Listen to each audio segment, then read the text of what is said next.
Okay. Perfect. All right, perfect.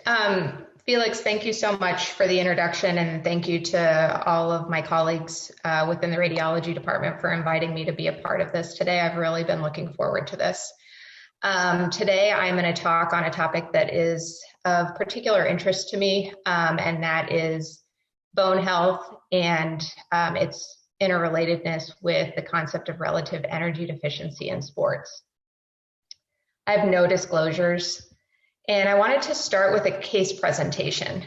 So this is a woman that I saw in clinic, a 27-year-old female runner who presented in clinic with left hip pain. When she came in, she'd been training for 2 months for a marathon, and she reported a 10-day history of left hip pain localizing to the groin area. She initially had pain with running, and then it had progressed to pain with walking, and she hadn't been able to run for about the last 5 to 7 days because of increased pain with running. On exam, pertinent exam findings were that she reported pain when she was walking. She was able to walk with a non-antalgic gait, but reported pain. She was not able to do a single leg hop, secondary to pain. She had pain with passive log roll and extremely limited internal and external rotation, secondary to pain. So we got some imaging, and the pertinent findings are seen on this MRI. So she had compression-sided femoral neck stress fracture. And then on the axials, you can see the involvement, and she actually has a little involvement of the ischial tuberosity as well. So relevant history, she's on Sprintec for ovarian cysts. She reported no dietary restrictions except not eating fish. And we had an extensive conversation regarding this finding of the femoral neck stress injury, but she did not want further workup due to financial concerns. She did not want to go forward with labs or DEXA. So her clinical course, she was placed on crutches, protected weight bearing until she was no longer having pain with walking. She did subsequently heal the femoral neck stress injury, and she started a return to running program 4 months after the initial diagnosis. So she went on, and I didn't see her till about a year later when she presented to clinic again. She actually participated in the marathon. She'd had to miss the year before because of the previous femoral neck stress injury. So as she was running the marathon, she reported that she had started to have foot pain at mile 14. She finished the race, and afterwards, the following day, she went to a local urgent care. She was diagnosed with this third metatarsal stress fracture, and she presented to clinic already in a walking boot. So at that point, she agreed to blood work, and she agreed to a DEXA, and she had a vitamin D. So kind of through the extensive blood work, the one pertinent finding was a vitamin D of 26, and she had what's considered a low bone mineral density for age, given her her status as an athlete, of the lumbar spine of -1.8 standard deviations Z-score from age and gender matched norms. So this clinical course, she successfully improved with vitamin D supplementation for 2 months, up to a level of 52. She is following with endocrinology, secondary to the diagnosis of low bone mineral density for age. The plan is for her to repeat the DEXA in a year. She's been consulting with a sports nutritionist, and she has successfully healed the third metatarsal stress fracture, and she is currently returned to running. So just to give some background of relative energy deficiency in sports, I always think it's interesting to kind of know about the history of a concept. And so the initial concept of relative energy deficiency in sports actually started as the female athlete triad. And really in medicine, this is a new recognized syndrome, first described in 1992 and officially defined just in 1997, so just over 20 years ago, by the Task Force on Women's Issues of the American College of Sports Medicine. This was a recognized syndrome observed in physically active girls and women with 3 distinct medical disorders, including disordered eating, amenorrhea, and osteoporosis. And in 2007, the ACSM changed the terminology, recognizing that there's an interrelatedness of these components between energy availability, menstrual function, and bone health. recognizing that this is a spectrum that shows the interrelatedness, but also that there's a spectrum of pathology versus optimal health. So looking at these three components: optimal energy availability, progressing to low energy availability with or without disordered eating, optimal bone health to low bone mineral density and osteoporosis, and eumenorrhea and hormonal health, progressing to amenorrhea and functional hypothalamic amenorrhea. This schematic also shows not only the spectrum from optimal health to disease state, but also the interrelatedness of low energy availability of specifically affecting hormonal health specifically affecting bone health, and the concept of low energy availability specifically affecting bone health as well. So we see that poor nutrition is associated with low energy availability, and this can precipitate amenorrhea. And the amenorrhea can in turn lead to bone loss secondary to the low estrogen state. And then the poor nutrition with or without disordered eating can lead to osteoporosis or poor bone health through inadequate ingestion of calcium and vitamin D, and also inadequate overall caloric consumption. So then we move forward to 2014. The International Olympic Committee coined the phrase of relative energy deficiency in sports to emphasize that this syndrome affects all athletes and not just females. Certainly it affects males as well.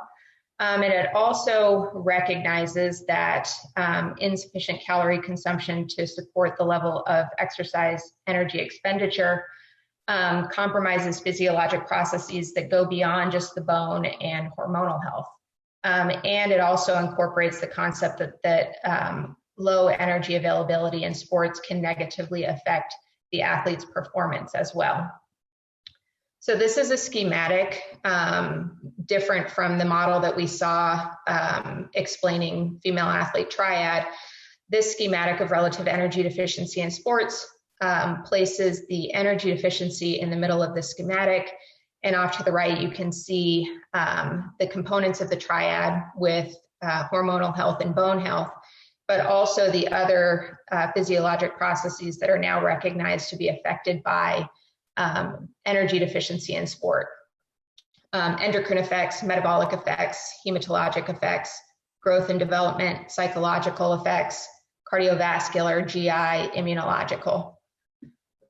Also important, and particularly important for athletes, and sometimes what gets their attention the most, is the potential effect of relative energy deficiency on sports when there's sustained decreased energy deficits. We know that athletes are at increased risk of injury, have a decreased training response, impaired judgment. They can experience decreased coordination and concentration, irritability, increased injury risk, decreased muscle strength, depression, decreased endurance performance. The concept of energy availability is really what underpins the female and male athlete triad and relative energy deficiency in sports. Energy availability is defined as the amount of energy left over for normal physiologic processes once energy required for an athlete's sport has been accounted for. This is goes to show the concept behind energy availability. What we know about it is it's actually a very hard thing to calculate. In athletics, I always work with a sports nutritionist when we're talking about energy availability and have concern that an athlete may be experiencing effects of low energy availability.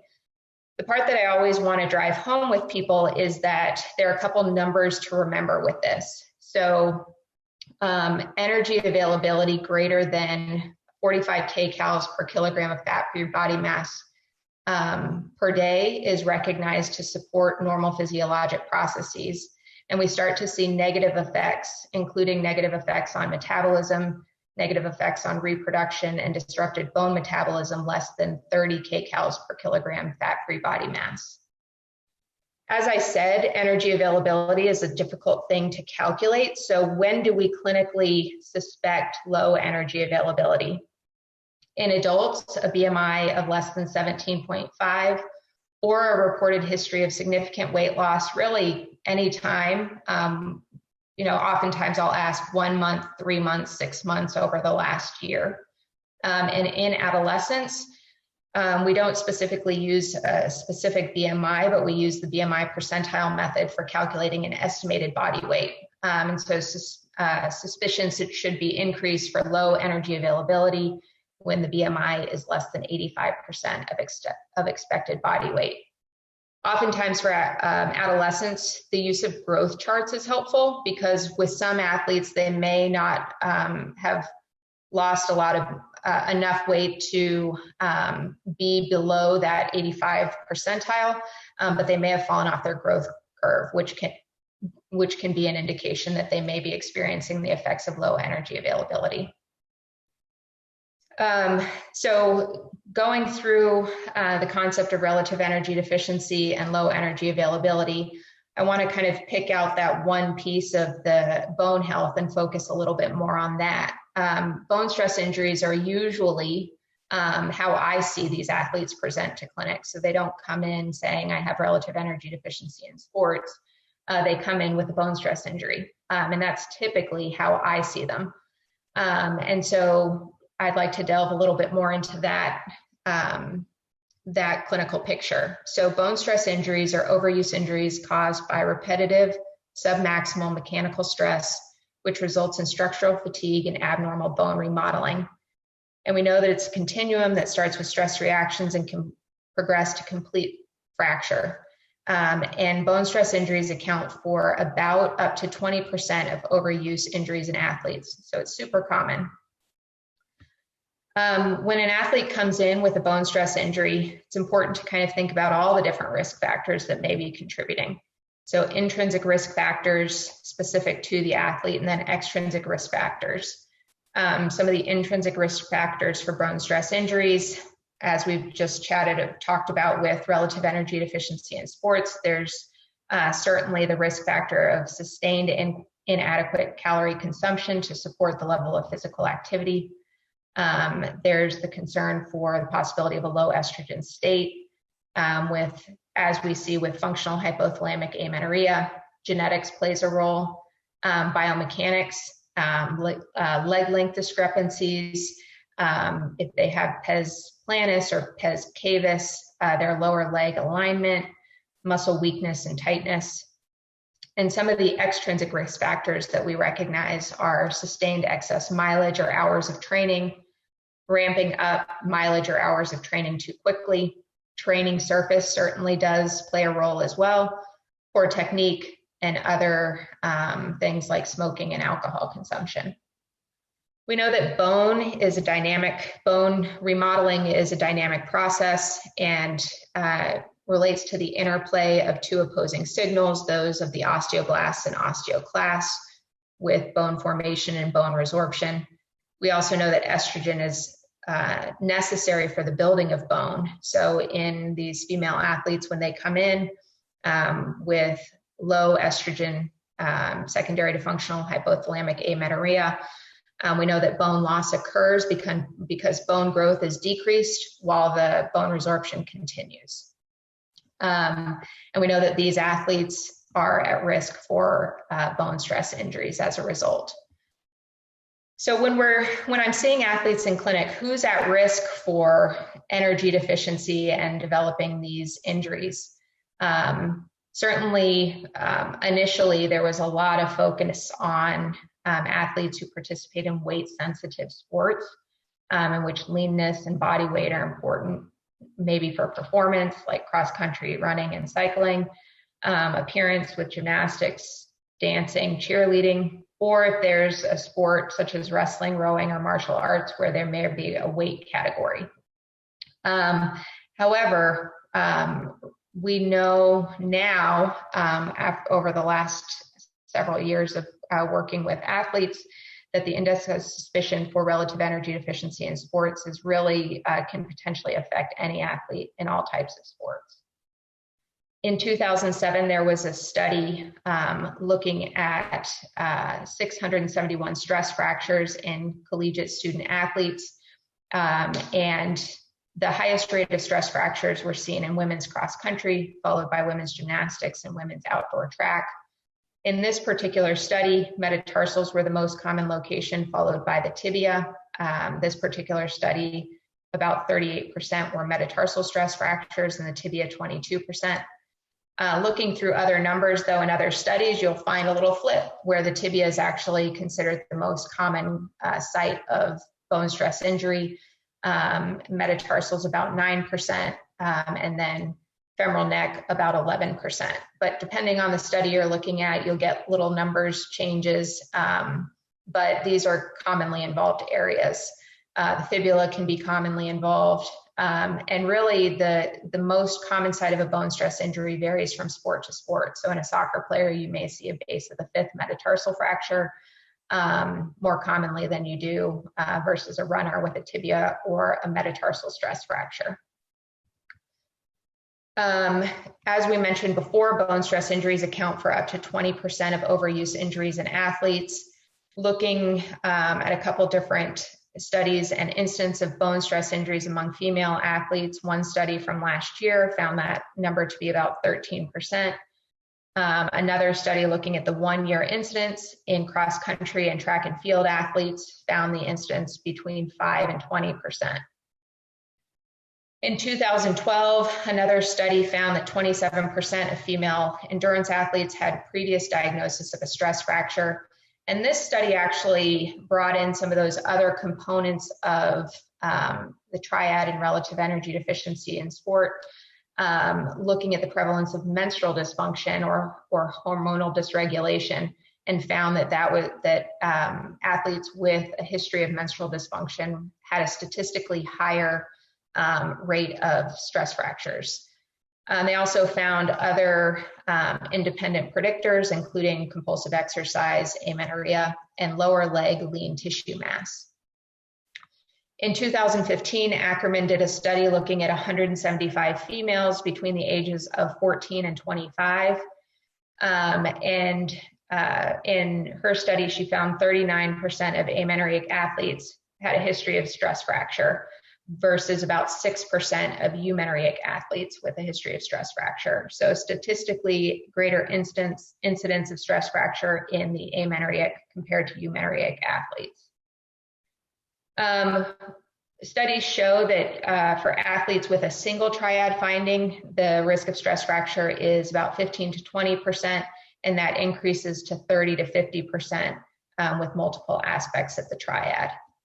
So why is this important? Well, certainly bone health itself is important, but sometimes trying to get through to athletes talking about time out from sport can really get their attention.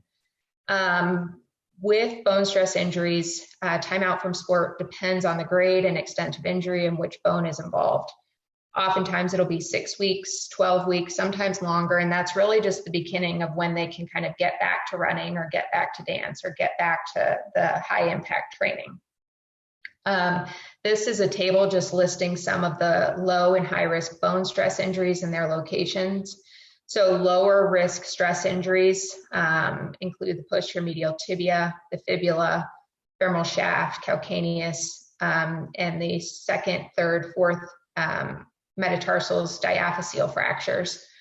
Higher risk locations include femoral neck stress fractures, anterior cortex of the tibia, the medial malleolus, talus, navicular, the base of the fifth metatarsal, base of the second metatarsal. So oftentimes we use some of the radiology findings to help talk with athletes about how long to expect to be out, although there's not an absolute value to say, you have this MRI finding, so you'll be back in 3 weeks or you'll be back in 6, but just to kind of give us an idea, a time frame more than anything. So in looking at the classification system that we commonly see with tibial bone stress injuries, the grade 1 stress injuries, usually it's about 3 weeks out and then starting back with a return to higher impact over a gradual period of time. For grades 2 and 3, I usually talk with athletes to expect about 6 weeks, but it can be longer. And then grade 4 up to 12 weeks, possibly longer, before they're back to starting back. It's always important and helpful to talk with athletes that when they're getting back, when they hear 12 weeks, they think at 12 weeks, I'm going to be, back to running 40 miles a week or back to dancing 20 hours a week. And so it's important to kind of set their expectation that 12 week is just the time frame that they're going to start gradually getting back. But if we, arrive at 12 weeks and put them back out running on asphalt for 40 miles a week again without appropriately increasing, then we'll just find ourselves right back where we were. With femoral neck stress fractures, there are various classification systems, but oftentimes in sports, we're looking at these more from a compression-sided stress fracture versus a tension-sided stress fracture. With compression-sided stress fractures, we oftentimes treat these non-operatively, usually on crutches for a period of time until they're not having pain when they're walking. And usually it's about 12 weeks or longer that they're out from high impact activity. For tension-sided stress fractures, these are typically being sent for a surgical consultation. This is a study that we talked about just a little while ago, the study from 2017. And I wanted to highlight another finding from the study, and that being that 21 to 22% of stress fractures are recurrent injuries. And so when you really think about the time out from sport, if it's 6 weeks, 12 weeks out from sport, and then they're getting a recurrent injury, it's a lot of time that athletes are missing because of these stress injuries. So if we can really understand the underlying risk factors and address some of those, that really helps athletes stay in their sport. And the study also found that 20 to 21% of stress fractures were season-ending injuries. So again, these are actually pretty significant injuries. There's a high rate of recurrent injury. And then the season-ending component, where about a fifth of athletes with a stress fracture, it's happening at the optimal time at the end of their season when they're having, important races or competitions, and they are out for those. Relating to these injuries. In addition to the acute stress injury, there's also the risk of osteoporosis long-term. So we know that peak bone mass accrual occurs principally during puberty, and by mid-20s, young women have reached about 99% of their total bone mineral content. So poor nutrition and estrogen deficiency during this critical window for female athletes can put them at risk for increase of low bone mineral density and osteoporosis later in life. This is really the time where it's determined whether they'll reach their genetic potential for bone mineral density. So when I see an athlete come in with a bone stress injury, I go through very extensive questioning, again, trying to identify some of the risk factors that may be playing a role, with a large component to the different aspects of relative energy deficiency in sports, but also wanting to make sure that there aren't other things that need to be recognized that may significantly be impacting and putting them at risk for these injuries. So I go through an extensive kind of energy history, dieting history, weight fluctuations, highest weight, lowest weight, special kind of food restrictions. Are there food groups that are avoided? Or hormonal health history relating to age at first menses, how many menses in the last 12 months, a history of currently taking contraception is super helpful because that changes interpretation of some of these answers. And then a bone health history. So history of stress fracture, history of low bone mineral density, other fracture history.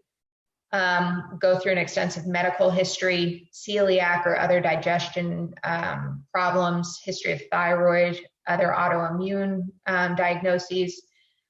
List of medications is super important, long-term steroid use, other medicines that could potentially predispose to low bone mineral density are they taking, or what's their calcium, vitamin D intake, family history, including focus on kind of osteoporosis that's affected family members younger than 50 years of age, or male family members with a history of osteoporosis, hip fractures, thyroid, parathyroid disease, other autoimmune disease, and then that training history. So those extrinsic factors, what is their training routine?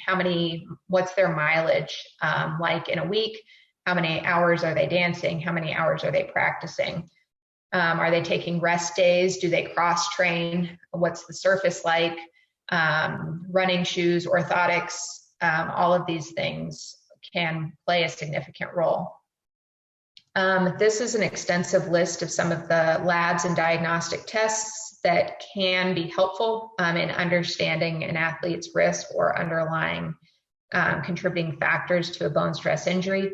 Certainly, I do not get all of these labs on every patient who comes in with a bone stress injury, and some of these labs are done by other specialists with whom I work in sort of a multidisciplinary approach. But there are some specific screening labs that I'll look at for athletes who have bone stress injury. Things like CBC, I'll look at a ferritin, vitamin D level, I'll look at electrolytes often, calcium, thyroid panel is super helpful. And then oftentimes we'll look at some just initial hormone levels, estrogen, progesterone, estrogen, FSH, and LSH, or LH are some of the initial ones that I'll look at, just depending on what their history and what's potential suspicions there might be. When do we get a DEXA? So these are just some guidelines that can be helpful. An athlete who comes in who has a high risk, one high risk factor, a history of an eating disorder, and a lot of this is going to be determined by kind of what the setting is for the athlete. Are they a collegiate athlete or a professional athlete or a recreational athlete? But one high risk factor can be a reason to get a DEXA in the right setting. So history of a diagnosed eating disorder, a BMI of less than 17.5 or less than 85% estimated body weight. If they've had a significant recent weight loss, greater than 10% in a month. If their age at first menses was 16 years or older, if they've had less than 6 menses in the last 12 months, history of 2 prior stress fractures or 1 from that high risk stress category, or a prior recognition of low bone mineral density with a Z-score of less than 2. And I should have mentioned this before, but when we're talking about premenopausal women, we always use the Z-score when we're talking about bone mineral density, as the Z-score actually compares the bone mineral density for that particular athlete to other individuals' age and gender matched norms, versus the T-score is comparing the bone mineral density to young bone mineral density of 20-year-old. And so the Z-score kind of gives you something more specific to that particular age group and that gender. And then another reason to get a DEXA would be greater than 2 moderate risk factors. So a history of disordered eating, so maybe not a diagnosed eating disorder, but a history of disordered eating for greater than 6 months. A BMI between 17.5 and 18.5, or less than 90% estimated body weight, a recent weight loss of 5 to 10% in the last month, first menses between 15 and 16 years old, and in the last 12 months, 6 to 8 menses. And then the prior low bone mineral density Z-score between -1 and -2. When we get a DEXA, it's important to kind of think about the age of the athlete. For premenopausal women greater than 20 years, usually you're looking at weight-bearing sites, the lumbar spine, total hip, and then specifically the femoral neck. For athletes and adolescents less than 20, it's usually whole body, less head. And so I usually send these athletes over to Children's to do their bone density there. So talking about low bone mineral density, we talked about this a little bit a few slides ago, but we look at the Z-score for these athletes who are premenopausal, and we consider low bone mineral density less than -2 standard deviations from adjusted age match and gender match norms. However, when we're talking about weight-bearing athletes, it's recognized that exercise and physical activity should actually positively influence bone mineral density. So actually in weight-bearing athletes, we consider it low bone mineral density if they have a bone mineral density of less than 1 standard deviation from the age and gender match norms. And this is the recognition that in kind of hormonally replete athletes, they typically actually have a bone mineral density that's 5 to 15% better than sedentary controls. And then the actual diagnosis of osteoporosis requires a clinically significant fracture history along with the diagnosis of a low bone mineral density. So when thinking about relative energy deficiency in sports, we talked specifically about treatment for bone stress injuries, kind of length of time out from sport, but it's also super important to address potential other risk factors, including if there is a component of relative energy deficiency in sports. So if there is an energy deficit component, then treatment focuses on restoration and normalization of body weight, which is really the best strategy for resumption of menses and improving bone health. Recommendations include an increase in energy and dietary energy intake, and sometimes also a decrease in exercise energy expenditure. So thinking about these interrelated components, so energy availability, hormonal health, and bone mineral density, it's helpful to kind of have an idea of the spectrum of kind of length of time it takes for these entities to respond. So physiologically, the body responds to energy deficits within, days to weeks, but also with energy restoration, the body also responds quickly. So you start to see changes relating to energy availability within days to weeks once this is recognized and the education is provided. With hormonal health, prolonged states of energy deficit, it can take months for that to affect the hormonal health in an athlete, and similarly, it can also take a few months for hormonal health to normalize once there's been energy restoration. The important part talking about bone mineral density is that the deleterious effect of low energy availability, sometimes it's not recognized for a long time. It can take a long time for that to become clinically apparent, even up to years. An athlete can be in a low energy state without having recognized effects on the bone, meaning coming in with bone stress injury. And in that, it can take a long time for improvement of bone mineral density after there's energy repletion. And again, this is important just because of that critical window in an athlete's life during the adolescent and early 20s, kind of to maximize bone mineral density going forward. So usually when we're thinking about, when we're talking about weight and energy restoration, I'm always working with a sports nutritionist. And so the goal is to kind of think about that BMI of 18.5 or greater than 90% of ideal body weight. Sometimes, depending on where the athlete is in their season, maybe a modest exercise reduction in addition to the caloric intake. But again, this can be dependent on where are they in the season. is it possible to reduce the exercise, or is it mostly that we need to focus on the weight gain as the best strategy, particular to where they are at that particular time?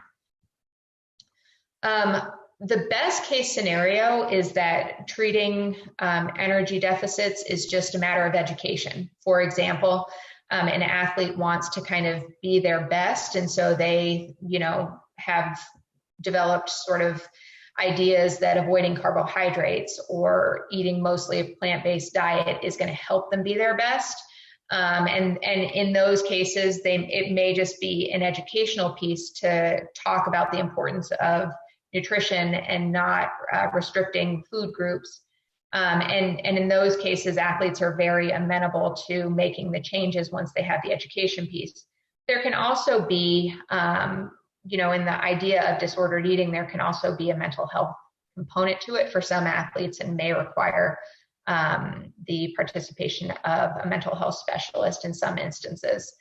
But in the ideal circumstance, kind of providing that education to the athlete about energy requirements, needs for calcium and vitamin D can be super helpful. And for these athletes, the education goes a long way. I just put this in here just to mention, when we talk about relative energy deficiency in sports, people talk about oral contraceptive versus transdermal estrogen. Again, usually in a multidisciplinary approach, I'm working with an OB/GYN or an endocrinologist who would oversee implementation, specifically looking at estrogen affecting the bone density.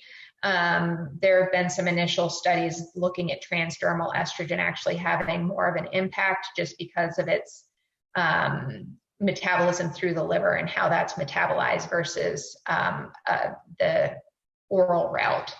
And then there's also discussion about bisphosphonates. So huge kind of word of warning here, always only in discussion with an endocrinologist, as in women of childbearing age. This usually you would avoid this completely. So thinking about when do we return an athlete to play, are they eligible to play, or when can we return them to play? When we're talking specifically about relative energy deficiency in sports. And this can be a little tricky, only because we don't have a validated assessment tool yet to say, this athlete for sure falls into this kind of risk category or not. And so these are some of the different screening tools that are available. And then you can kind of categorize high risk, moderate risk, low risk. But one of the tools that can be helpful and a little bit more straightforward for specific athletes, specifically with collegiate athletes, where you're doing their pre-participation evaluation, and you can kind of categorize them into different low, moderate, and high risk, looking at their history of low energy availability, low BMI, age at first menses, any history of oligomenorrhea or amenorrhea, low bone mineral density, and stress fracture or stress reaction. So going through this, you can kind of identify those athletes who may be at higher risk. And this is not, the final decision maker, but as you categorize those athletes based on those risk stratification categories, it can help you to know who do you need to keep a really close eye on throughout the season. There may be some athletes who medically really shouldn't be participating. And so I found this to be a helpful way to kind of help categorize and understand risk related to specific athletes. Going through all of this, one of the biggest take-home point is when treating athletes in bone stress injuries and the concept of relative energy deficiency in sports, we really take a multidisciplinary approach. So as we recognize there are multiple risk factors, intrinsic components to injury, extrinsic component, nutritional components, hormonal components, it's just super helpful to have a good team that you're working with. sports physician, endo, GYN, nutrition. Sometimes there's a need for sports psychology, the physical therapy, and the athlete-specific athletic trainer. So everybody kind of working together to optimize health for these athletes. We've actually, within the last 6 months, have started a multidisciplinary bone stress injury clinic. And so we bring together a team that really can address all these different aspects to the athlete's care. So that is all. Thank you so much for having me. I so much appreciate it.